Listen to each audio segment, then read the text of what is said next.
Reed Holden stepped out his rented hovercar, squinting against the twin Suns Effects 5. He grabbed his duffel bag from the back seat and approached the towering crystalline structure that would be his new home. Renting an apartment site unseen was risky, but the price had been unbeatable. Unit 731, he muttered, scanning the alien directory. The elevator whisked him to the 7th floor, where he found himself facing an iridescent door. He pressed the intercom button, and the door slid open, revealing a stunning humanoid woman with emerald skin, amethyst eyes, and hair the color of seafoam. She wore a shimmering tunic that accentuated her lithe figure. "Ah, you must be the new tenant," she said, her voice melodic. "I am Kikala, your landlady. Please, come in." Reed stepped inside, marveling at the airy, light-filled space. Prismatic furniture dotted the living area, and strange, fragrant plants lined the walls. "It's a pleasure to meet you, Kikala. I'm Reed Holden," he said, extending a hand. Kikala tilted her head quizzically at the gesture before grasping his hand in both of hers. Her skin was cool and smooth. "Welcome, Reed Holden. Your quarters are this way," she said, leading him down a short hallway. The material of her dress swished mesmerizingly, and Reed found it hard not to stare. Kikala opened a door, ushering him into a bedroom with a panoramic window overlooking the alien city. "I trust you'll find everything to your liking. The sanitation chamber is through there," she said, pointing to another door. "I'll leave you to get settled." "Thanks," Reed said as she glided out. He tossed his bag on the bed and headed straight for the sanitation chamber, eager to wash off the grime of interstellar travel. The bathroom was a marvel of efficiency. Sink, toilet, and open shower all flowing seamlessly together. Reed quickly stripped off his clothes and stepped under the warm spray, groaning in relief as it soothed his aching muscles. He was just lathering shampoo into his dark hair when the bathroom door suddenly opened. Kikala stood there, her eyes wide as she took in his naked, soapy form. "Stars above," she exclaimed. "Human male, why you have a mini Shai-Hulud between your legs?" Reed yelped, his hands flying to cover himself. "What the hell? Don't you knock?" Kikala seemed unfazed by his outburst or his nudity. She peered curiously at his groin. "Is that normal for your species? It looks like a juvenile sandworm, coiled and ready to strike." Reed felt his face flush scarlet. "It's called a penis, and yes, it's a normal part of human male anatomy," he bit out through gritted teeth. "Now, can I please have some privacy?" "Privacy?" Kikala blinked, comprehension dawning. "My apologies. I forgot that humans have peculiar taboos about bodily functions. I merely wish to inform you that dinner will be served in half a rotation." With that, she turned and left, leaving Reed gaping after her. He finished his shower in record time, unnerved and half aroused by the bizarre encounter. He dressed quickly in fresh clothes and ventured out to find Kikala setting dishes on a low table in the living area. The spread looked both foreign and mouth-watering. "Reed Holden, please join me," Kikala said, patting the cushion beside her. "I hope you're hungry." "Famished," he admitted, folding himself onto the plush surface. "And please call me Reed." As they ate, Reed found himself studying his hostess up close. He could see the faint pattern of scales dusting her high cheekbones and slender neck. Her movements were graceful, almost serpentine. "I must admit, I'm curious about what you said earlier," Kikala said, sipping a fizzy purple drink. "About your anatomical feature. You called it penis?" Reed nearly choked on a bite of food. He took a long swallow of his own drink before answering. "Yeah, the penis is a reproductive organ. It's how human males contribute genetic material to create offspring." "Fascinating," Kikala purred, leaning closer. "And this is achieved through some sort of coupling, I presume?" Reed felt sweat prickle along his hairline. "Yes, it's, inserted into the female." "Inserted?" Kikala's eyes sparkled with intrigue. "Your mating practices sound quite different from my own species. Fans reproduce through a sacred dance beneath the 7 moons. The resulting energy merges our life forces to create new beings." "Wow, that's beautiful," Reed said. "And much less messy," he added silently. "Indeed," Kikala smiled, revealing pointed ivory teeth. Perhaps you could enlighten me further about human reproduction sometime. I find myself intrigued. Was it his imagination? Or did her voice dip into a suggestive purr? Reed shifted uncomfortably, all too aware of her proximity and the growing tightness in his pants. Sure, I guess I could do that, he managed, but maybe not over dinner. Kikala laughed, a sound like wind chimes. Of course. Forgive me. I forget myself. It's just been so long since I've entertained a guest, especially one as exotic as yourself. They finished a meal with less charged conversation, discussing Reed's work as a xenobiologist and Kikala's role as landlady and cultural liaison. By the time he retired to his room, Reed's head was spinning with new information and a lingering image of Kikala's mesmerizing eyes. Over the next few days, Reed settled into a routine, exploring the alien city, collecting samples, and having lively conversations with Kikala over meals. She was endlessly fascinated by Earth culture and biology, often steering their talks into blush-inducing territory. So, you're saying movies often depict mating for entertainment? Kikala asked one evening, her eyes wide. How scandalous. Well, not all movies, Reed amended. Just certain genres.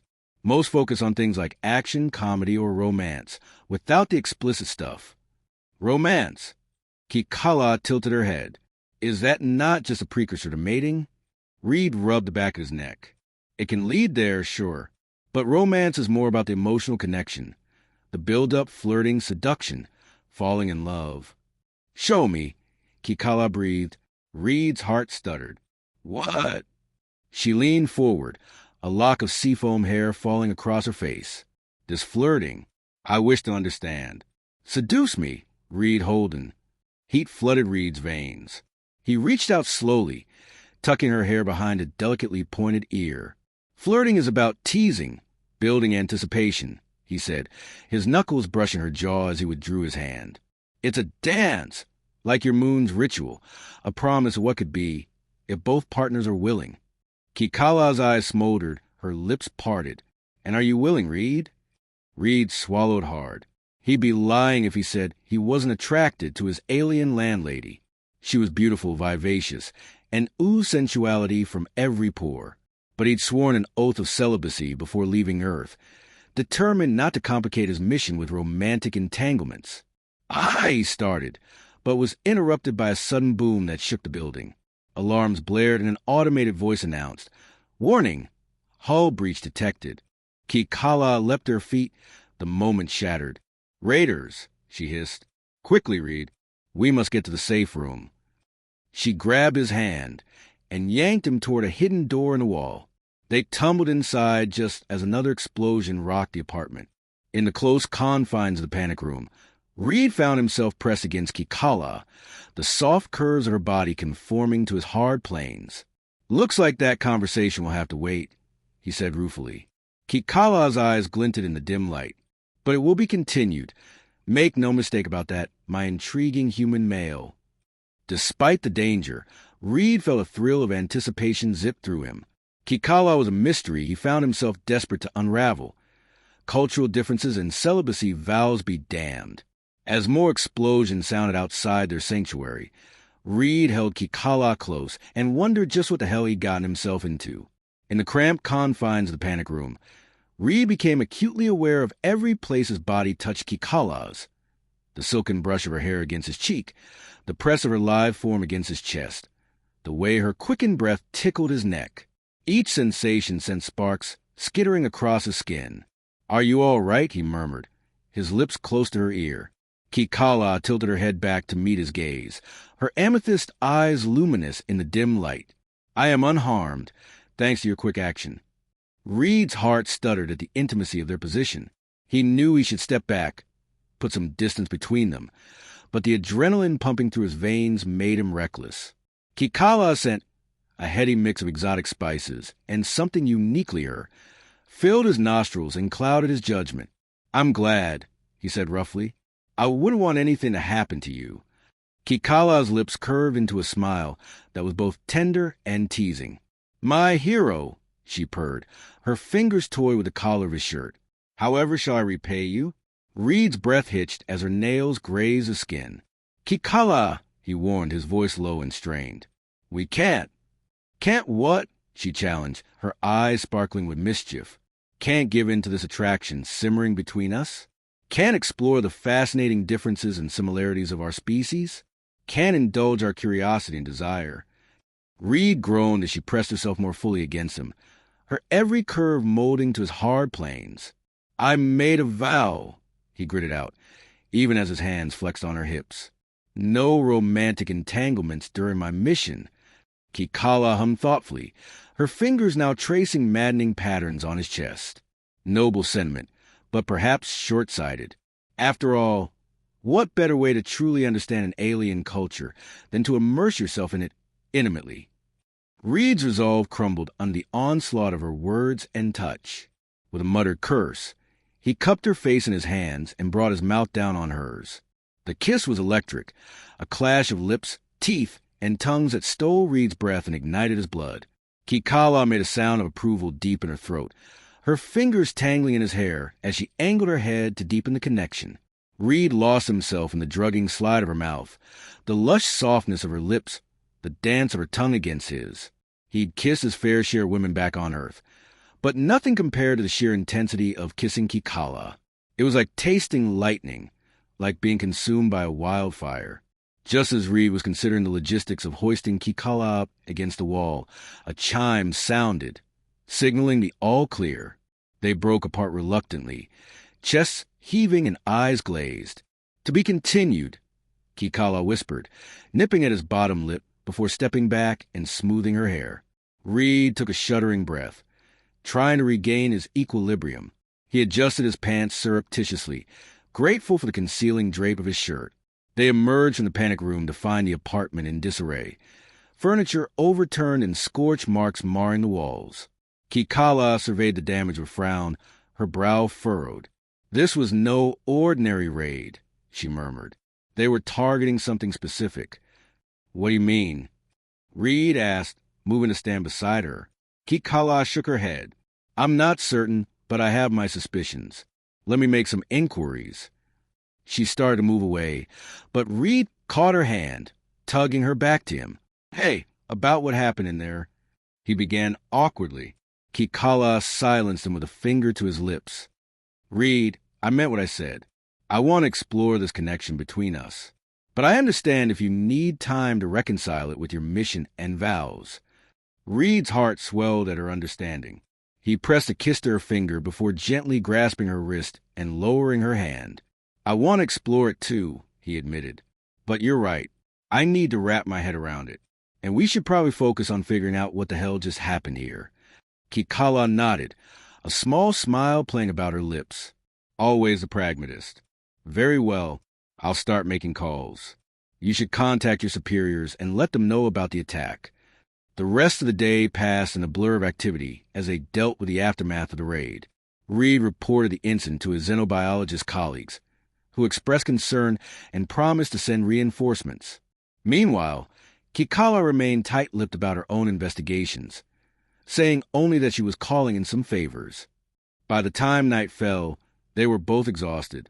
Reed collapsed onto the couch with a groan, his head tipping back against the cushions. A moment later, he felt the couch dip as Kikala settled beside him. What a day, he sighed, rolling his head to look at her. Kikala hummed in agreement, her own fatigue evident in the droop of her shoulders. Indeed, but we survived, and that's what matters. Reed reached out to tuck a stray lock of hair behind her ear, his fingers lingering on the delicate point. I'm glad you're okay, he said softly. When those explosions hit, all I could think about was getting you to safety. Kikala leaned into his touch, her eyes fluttering closed. I felt the same, she confessed. The thought of losing you, just as we're discovering what we could be to each other, it terrified me. Reed's heart clenched at the vulnerability in her voice. He gathered her into his arms, tucking her head beneath his chin. I'm not going anywhere, Kikala, he promised. We'll figure this out together. Kikala relaxed against him, her own arms coming up to wrap around his waist. They sat like that for a long moment, simply holding each other and savoring the feeling of rightness. Eventually, Kikala pulled back just enough to meet Reed's gaze. "Stay with me tonight," she whispered. "Just asleep? I don't want to be alone." Reed brushed his knuckles across her cheekbone, marveling at the softness of her skin. "I don't want to be alone either," he admitted. Hand in hand, they made their way to Kikala's bedroom. They undressed quietly, slipping beneath the cool sheets in just their underwear. Reed gathered Kikala close, reveling in the press of her bare skin against his. They traded lazy kisses and gentle caresses, more soothing than arousing. When sleep finally claimed them, it was with their limbs tangled together and their hearts beating in sync, two souls finding shelter in the midst of the storm. Reed awoke to the unfamiliar but not unpleasant sensation of a warm body pressed against his side. He blinked open his eyes, taking a moment to orient himself. Right, he was in Kikala's bed, and the events of the previous day came flooding back. The raid, the passionate kiss in the panic room, the decision to explore their growing attraction. As if sensing his thoughts, Kikala stirred, her eyelids fluttering open to reveal those mesmerizing amethyst irises. "Good morning," she murmured, her voice husky with sleep. "Morning," Reed replied, his own voice rough. "How did you sleep?" Kikala stretched languidly, her lithe body brushing against his in a way that made Reed's blood heat. "Better than I have in ages," she admitted. "There's something to be said for the comfort of a warm human body beside me." Reed chuckled, trailing his fingers along the bare skin of her arm. "Glad I could be of service." Kikala hummed in contentment, snuggling closer. They lay like that for a long moment, simply savoring the quiet intimacy of the morning. Eventually, Kikala propped herself up on one elbow, studying Reed's face with a tender expression. "Thank you for staying with me," she said softly. "I know it couldn't have been an easy decision, given your vow." Reed reached up to cup her cheek, his thumb stroking the delicate scales there. "It was easier than you might think," he confessed. "Being with you feels right, like it's where I'm meant to be." Kikala's eyes shimmered with emotion. She leaned down to brush her lips against his, a feather-like caress that still managed to steal Reed's breath. "I feel the same," she whispered against his mouth. The tender moment was interrupted by the chime of the doorbell. Kikala pulled back with a sigh. "That'll be your colleagues," she said. "We should probably make ourselves presentable." Reed groaned but nodded reluctantly, disentangling himself from Kikala's embrace. They dressed quickly, stealing glances and secret smiles as they moved around each other in the bedroom. When they emerged into the living area, it was to find a trio of humans waiting for them. 2 men and a woman, all wearing the distinctive blue uniforms of the Xenobiological Research Institute. "Reed!" the woman exclaimed, stepping forward to clasp his hand. "Thank goodness you're all right. We came as soon as we heard about the raid." Reed returned the handshake with a grin. "It's good to see you, Liz." "I'm fine, thanks to Kikala here." He gestured to Kikala, who inclined her head graciously. "Welcome to my home," she said. "I'm Kikala." "Reed's landlady and friend," Kikala said, her voice smooth and confident. Liz's eyebrows shot up at the meaningful pause, her gaze darting between Reed and Kikala speculatively. "I see," Liz said slowly, a knowing smile tugging at her lips.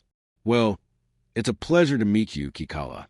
I'm Dr. Elizabeth Chun, and these are my colleagues, Dr. Rajesh Patel and Dr. Mikhail Volkov."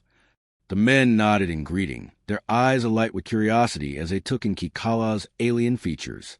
Dr. Patel, a tall man with a warm smile, stepped forward. "Forgive our intrusion, but when we heard about the attack, we thought it prudent to check on Reed in person." Dr. Volkov, his Russian accent thick, added, "And not just for his safety. We were intrigued by the reports of his developing relationship with a Felian native." Reed felt his face heat at the blunt words.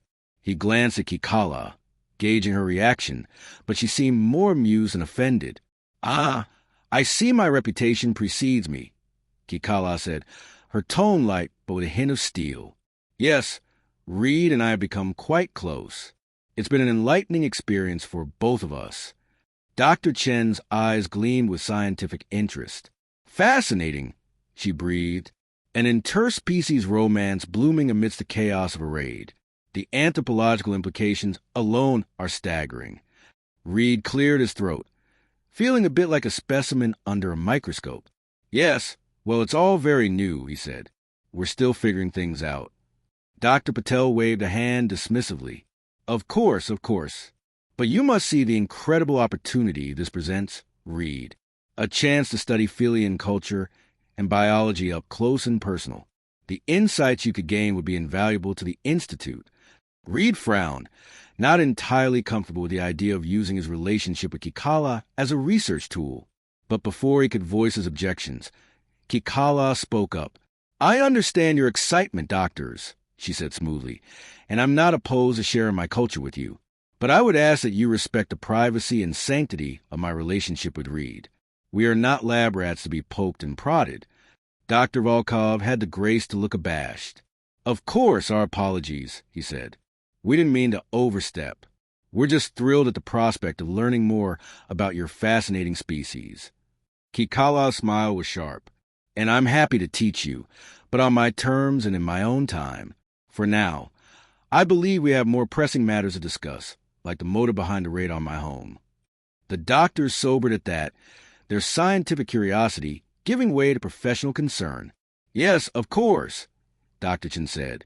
Reed mentioned in his report that you had suspicions about the attack. Care to elaborate? Kikala sank onto the couch, her expression turning serious. Reed immediately sat beside her, offering silent support. I believe the raid was orchestrated by my ex-lover, Fox, she said. He's a high-ranking official in the Philian government, with a lot of power and influence. We ended things badly, and he's always been the jealous, possessive type. Reed felt a surge of protectiveness at the weariness in Kikala's voice. He took her hand, lacing their fingers together. You think he found out about us and didn't take it well? He guessed. Kikala nodded. Fox has never been one to tolerate perceived slights or threats to his ego. The idea of me moving on, especially with a human, would enrage him. I wouldn't put it past him to use his resources to try and eliminate the competition, so to speak. Dr. Patel looked alarmed. Eliminate? You mean he wants Reed dead? Kikala's grip on Reed's hand tightened. It's a possibility we can't ignore. Fox is ruthless when he feels wronged, and he has a long reach. Dr. Volkov cursed in Russian. This is not good. We must take precautions to ensure Reed's safety. Dr. Chen nodded, her expression grim. Agreed. We'll arrange for a security detail and start digging into this Fox's character. See if we can find any proof of his involvement in the raid. Reed felt a swell of gratitude for his colleagues' concern and support, but he also knew that he couldn't just sit back and let others fight his battles. I appreciate the help, he said, but I'm not going to hide away while Kikala is in danger. We're in this together. Kikala's eyes softened, her hand coming up to cup Reed's cheek. Always, she murmured. But, Reed, please don't underestimate Fox. He's dangerous, and he plays dirty. Reed leaned into her touch, his own hand covering hers. Then we'll just have to be smarter and stronger, he said firmly. I'm not letting him come between us. Kikala, not when we've only just found each other. The doctors exchanged glances, a mix of concern and admiration on their faces. Well, far be it from us to stand in the way of true love, Dr. Chen said wryly. We'll do everything we can to help you take down this Fox bastard. Consider the full resources of the Institute at your disposal. Reed and Kikala both blinked at that, surprised but touched by the offer. Thank you, Kikala said sincerely. Your support means more than you know. Dr. Volkov clapped his hands together. Excellent. Then let us begin planning our counterattack. This Fox fellow won't know what hit him. As the group huddled together, trading ideas and strategies, Reed felt a sense of hope and determination settle in his chest. With Kikala by his side and his friends at his back, he knew they could face whatever challenges lay ahead. Their love might be new and untested, but it was already proving to be a force to be reckoned with. And Reed had a feeling that, when all was said and done, it would be the stuff of legend, a tale of two hearts from different worlds, united against all odds.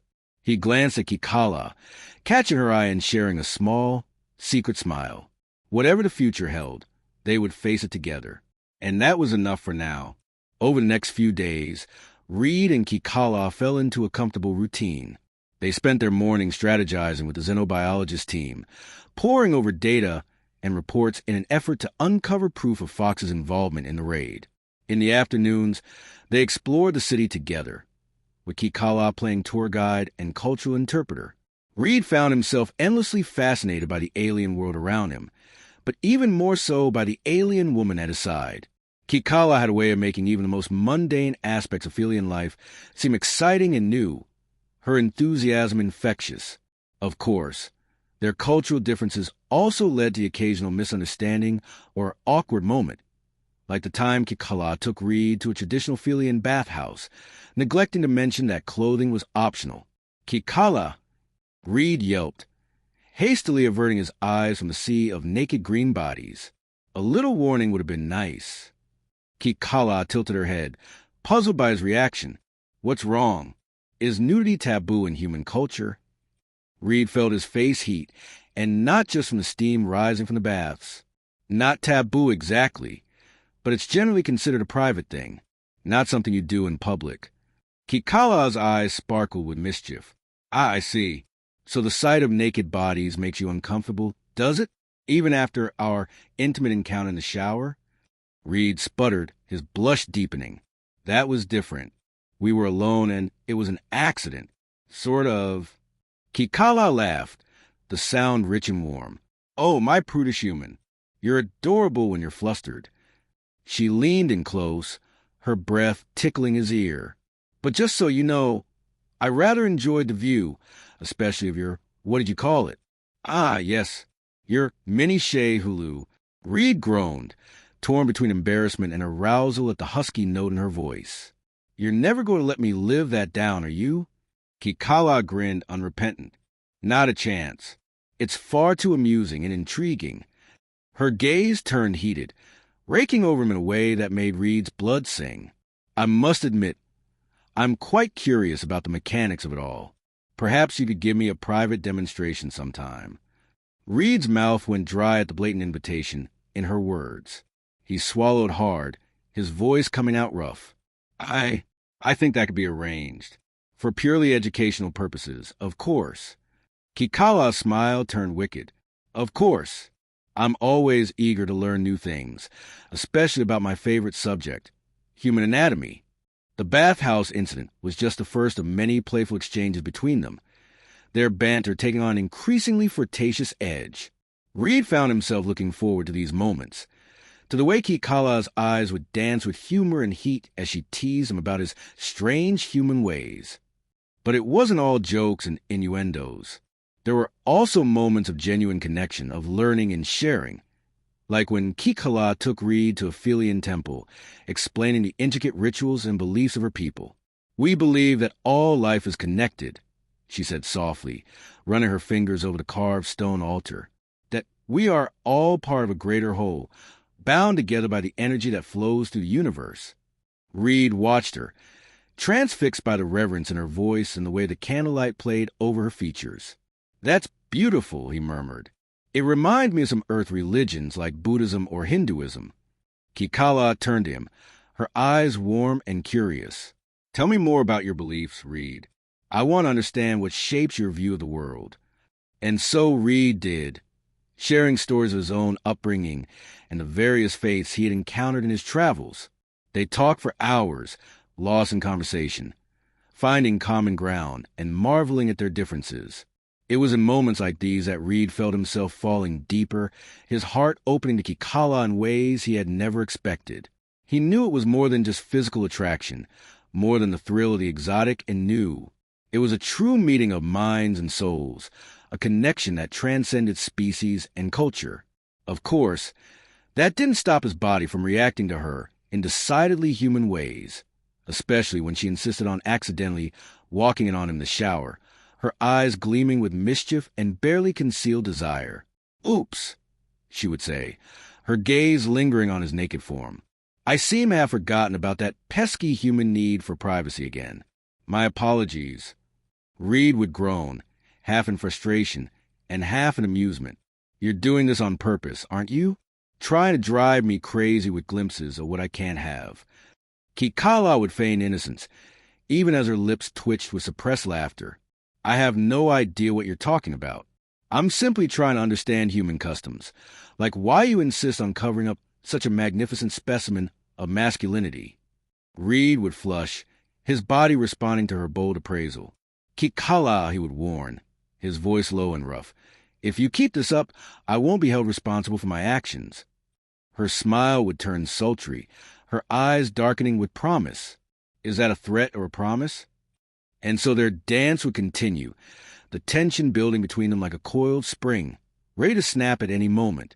But always, they would pull back, mindful of the greater challenges they faced. Challenges like Fox, who seemed to loom over them like a dark cloud, his jealousy and possessiveness a constant threat. Kikala grew tense and watchful, jumping at shadows and startling at sudden noises. Reed did his best to comfort and reassure her, holding her close and murmuring soothing words in her ear. "We'll stop him, Kikala," he promised. "I won't let him hurt you or come between us." Kikala would cling to him, drawing strength from his solid presence. "I know. I trust you, Reed, more than I've ever trusted anyone." It was a heady feeling, being the object of such faith and devotion. Reed felt humbled by it, and more determined than ever to prove himself worthy of her love.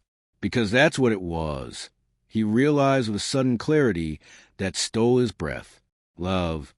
He loved Kikala with every fiber of his being, and he would do whatever it took to protect her and their budding relationship, even if it meant facing down a vengeful ex-lover, cultural taboos, and the disapproval of their respective societies.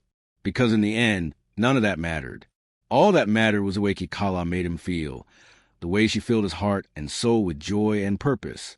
And as he held her close, breathing in her unique scent and savoring the feel of her in his arms, Reed knew that he would never let her go. No matter what the universe threw at them, they would face it together. Two hearts, two worlds, one love. It was a bond that could not be broken, a destiny that could not be denied. And it all started with a simple misunderstanding, a case of cultural confusion that had blossomed into something beautiful and true. Reed smiled to himself, marveling at the twists and turns of fate. Who would have thought that a glimpse of his mini Shai-Hulud would lead to such an epic romance? But then again, stranger things had happened, especially when a certain green-skinned alien landlady was involved. And Reed wouldn't have it any other way.